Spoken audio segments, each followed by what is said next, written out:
नमस्कार प्रिय दर्शकों, तो हाजिर हुए हैं दिन भर की प्रमुख खबरों के साथ। तो इससे पहले खबरों को विस्तृत रूप से जानने निवेदन रहेगा, कृपया चैनल को जरूर सब्सक्राइब करें। तो पेश है आज दिन भर की प्रमुख खबरें। ऊंचाई वाले भागों ने फिर ओढ़ी बर्फ की सफेद चादर, निचले क्षेत्रों में बारिश। हिमाचल प्रदेश के ऊंचाई वाले क्षेत्रों ने फिर बर्फ की सफेद चादर ओढ़ ली है। आज राज्य के कुल्लू, लाहौल स्पीति, मंडी, शिमला, किन्नौर, कांगड़ा व सिरमौर के ऊंचाई वाले क्षेत्रों में बीती रात से रुक रुक कर बर्फबारी जारी रही। निचले क्षेत्रों में बारिश दर्ज की गई है। ताज़ा बर्फबारी से शीतलहर का प्रकोप बढ़ गया है। शिमला शहर में बारिश के साथ हल्की बर्फबारी दर्ज की गई। धर्मशाला में बारिश हो रही है। धौलाधार की पहाड़ियों पर भी ताज़ा हिमपात हुआ है। वहीं मौसम विज्ञान केंद्र शिमला ने 16, 21 व 22 जनवरी को मध्य और उच्च पर्वतीय क्षेत्रों में बर्फबारी की संभावना जताई है, जबकि निचले पर्वतीय मैदानी कुछ स्थानों पर हल्की से मध्यम बारिश की संभावना है। इसी तरह 17 से 20 जनवरी तक राज्य के मध्य और उच्च पर्वतीय कुछ स्थानों पर हल्की बर्फबारी हो सकती है। निचले पहाड़ी व मैदानी क्षेत्रों में अलग अलग स्थानों पर घना कोहरा छाए रहने का अलर्ट है। दिल्ली, गोवा घूमकर लौटे बच्चों ने जताया सीएम का आभार। सुक्खू बोले, यह आपका अधिकार। अपनी पहली हवाई यात्रा और 3 सितारा होटलों में यादगार प्रवास से लौटने के बाद आज प्रदेश के 22 बच्चों ने शिमला में मुख्यमंत्री सुखविंदर सिंह सुक्खू से उनके सरकारी आवास ओक ओवर में भेंट की। 13 दिवसीय शैक्षणिक और मनोरंजक यात्रा के बारे में इन बच्चों ने अपना अनुभव साझा किया और इसके लिए मुख्यमंत्री ने आभार व्यक्त किया। मुख्यमंत्री ने बच्चों से बातचीत करते हुए यात्रा के दौरान उनके अनुभवों के बारे में जानकारी ली। 12वीं की छात्रा नैन्सी ने हवाई यात्रा का वर्णन करते हुए कहा कि हवाई अड्डे की व्यवस्था से लेकर हवाई यात्रा तक सब कुछ अनुभव करना रोमांचकारी था।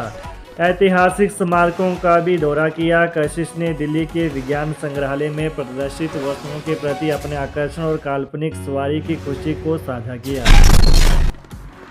हिमाचल में एचआरटीसी की अनोखी पहल, कैशलेस ट्रांजैक्शन करें और पाएं 50,000 का इनाम, किराए मिलेगा मौका।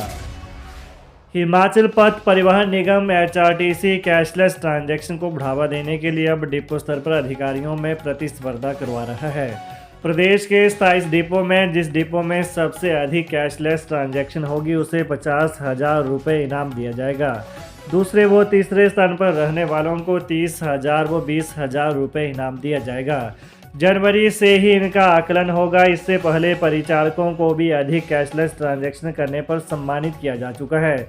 इन सभी में कैशलेस ट्रांजैक्शन निगम ने आरंभ की है। इसे बढ़ावा देने के लिए समय समय पर लोगों को जागरूक भी किया जा रहा है। पुलिस कांस्टेबल भर्ती के लिए फीस जमा नहीं करवाने पर 1296 आवेदन रद्द। राज्य लोक सेवा आयोग ने पुलिस कांस्टेबल भर्ती के लिए फीस जमा नहीं करवाने पर 1296 आवेदन रद्द कर दिए हैं। पुरुष भर्ती के तहत आवेदन रद्द किए गए हैं। पुरुष कांस्टेबल भर्ती के तहत 780 पद भरे जाने हैं। नवंबर 2024 तक भर्ती के लिए आवेदन मांगे गए थे। बता दें कि 25 दिसंबर 2024 तक फीस जमा करवाने को कहा गया था। इसके बाद भी फीस जमा नहीं करवाने पर आयोग ने 1296 आवेदन रद्द कर दिए हैं। उधर हिमाचल प्रदेश न्यायिक सेवा परीक्षा के लिए भी फीस जमा नहीं करवाने वाले 91 आवेदन रद्द कर दिए गए हैं। आयोग ने रद्द किए गए सभी आवेदनों की सूची वेबसाइट पर जारी कर दी है। दामाद ने रात को ससुराल में किया हंगामा, आत्महत्या के प्रयास में नाले में गिराई गाड़ी, गिरफ्तार। हिमाचल के हमीरपुर जिले के पुलिस चौकी गलोड़ के तहत दामाद ने रात को ससुराल में हंगामा कर दिया। इसके बाद आत्महत्या के प्रयास में उसने अपनी गाड़ी को 150 फुट गहरे नाले में गिरा दिया। गनीमत रही कि गाड़ी चीड़ के पेड़ों से टकराकर रुक गई। घटना रात 1 बजे की है। जानकारी के अनुसार शिक्षा विभाग से सेवानिवृत्त ढगो निवासी रोशनलाल का जमाई जतिंदर कुमार निवासी कोटला कला उन्नाप घर आया था। रोशनलाल की बेटी और जमाई के बीच विवाद चल रहा था। तंग आकर बेटी मायके आ गई। जतिंदर कुमार पूर्व सैनिक है और अपनी पत्नी को अपने साथ घर ले जाने की जिद कर रहा था। आरोप है कि वह हर किसी को धमका रहा था, जिस कारण आसपास पड़ोस के लोग भी मौके पर पहुंच गए। उसने घर का सामान भी तोड़ दिया। जतेंद्र ने आत्महत्या का प्रयास करते हुए अपनी गाड़ी को 150 फुट गहरे नाले में गिरा दिया। मुकेश उन्नाव विधानसभा अध्यक्ष कुल्लू में फहराएंगे तिरंगा। शिमला के रिज पर होगा राज्य स्तरीय समारोह। गणतंत्र दिवस समारोह के लिए जिला स्तरीय समारोह तय हो गए हैं। उप मुख्यमंत्री मुकेश अग्निहोत्री उन्नाव विधानसभा अध्यक्ष कुलदीप सिंह पठानिया कुल्लू में तिरंगा फहराएंगे। गणतंत्र दिवस समारोह के लिए सामान्य प्रशासन विभाग ने आज मंत्रियों का शेड्यूल जारी किया। हर वर्ष की तरह राजधानी शिमला के रिज मैदान पर राज्य स्तरीय समारोह आयोजित किया जाएगा। राज्यपाल श्री प्रताप शुक्ल और मुख्यमंत्री सुखविंदर सिंह सुक्खू समारोह की अध्यक्षता करेंगे। लोक निर्माण मंत्री विक्रमादित्य सिंह भी शिमला के समारोह में मौजूद रहेंगे। नेता प्रतिपक्ष बोले, राहुल गांधी का बयान देश के खिलाफ जंग का ऐलान। नेता प्रतिपक्ष जयराम ठाकुर ने कहा कि कांग्रेस मुख्यालय के उद्घाटन के मौके पर राहुल गांधी द्वारा दिया गया बयान देश के खिलाफ जंग का ऐलान है। किसी नेता से इस तरह के बयान की उम्मीद नहीं की जा सकती है। प्रधानमंत्री नरेंद्र मोदी का विरोध करते करते राहुल गांधी अब देश के विरोध पर उतर आए हैं। यह शर्मनाक बात है। इंडियन स्टेट से लड़ाई की बातें हमेशा एंटी नेशनल एलिमेंट्स के द्वारा ही की जाती रही है और आज देश के नेता प्रतिपक्ष और कांग्रेस के सर्वे सर्वा भी वही बात कर रहे हैं। राहुल गांधी भारत के संविधान की शपथ लेते हैं और साथ ही कहते हैं कि we are fighting the Indian state itself. क्या विपक्ष के नेता से इस तरह के बयान की उम्मीद की जा सकती है? उन्हें पूरे देश से माफ़ी मांगनी चाहिए। जन्म मृत्यु पंजीकरण को लेकर नए नियम अधिसूचित, जाने अब कैसे होगा पंजीकरण। राज्य में जन्म मृत्यु पंजीकरण को लेकर नए नियम अधिसूचित हो गए हैं और जारी किए जाने वाले प्रारूप के अनुरूप ही अब पंजीकरण होगा। स्वास्थ्य विभाग की सचिव एम सुधा देवी की ओर से इसकी अधिसूचना जारी कर दी गई है, जिसके तहत इन नियमों को हिमाचल प्रदेश जन्म और मृत्यु रजिस्ट्रीकरण संशोधन नियम 2024 होगा और यह नियम अधिसूचना राजपत्र में प्रकाशन से तुरंत प्रवृत्त होंगे।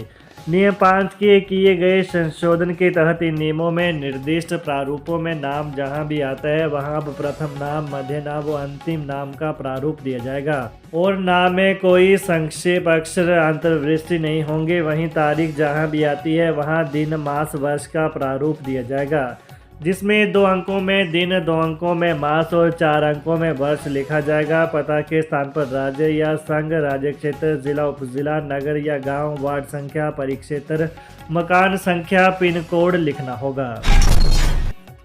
कर्मचारियों के लिए खुशखबरी, सरकार ने की 8वें वेतन आयोग का ऐलान। केंद्र सरकार ने दिल्ली विधानसभा चुनावों से पहले केंद्रीय कर्मचारियों के लिए एक महत्वपूर्ण फैसले के तहत आज 8वें वेतन आयोग के गठन की घोषणा की। सूचना एवं प्रसारण मंत्री अश्विनी वैष्णव ने प्रधानमंत्री नरेंद्र मोदी की अध्यक्षता में हुई मंत्रिमंडल की बैठक के फैसलों की जानकारी देने के लिए आयोजित संवाददाता सम्मेलन में इस संबंध में स्वतः जानकारी देते हुए कहा कि प्रधानमंत्री ने समय से आयोग के गठन के लिए यह फैसला लिया है। उन्होंने यह स्पष्ट करते हुए कि यह विषय मंत्रिमंडल की आज की बैठक का एजेंडा नहीं था। कहा कि 8वें वेतन आयोग के अध्यक्ष एवं सदस्यों के नामों की घोषणा तथा आयोग के समक्ष विचारणीय बिंदुओं के बारे में सूचना जल्द जारी करेगी। तो ये रही दिन भर की विशेष खबरें। हिमाचल की ताज़ा खबरों को जानने के लिए कृपया चैनल को अभी सब्सक्राइब करें। धन्यवाद।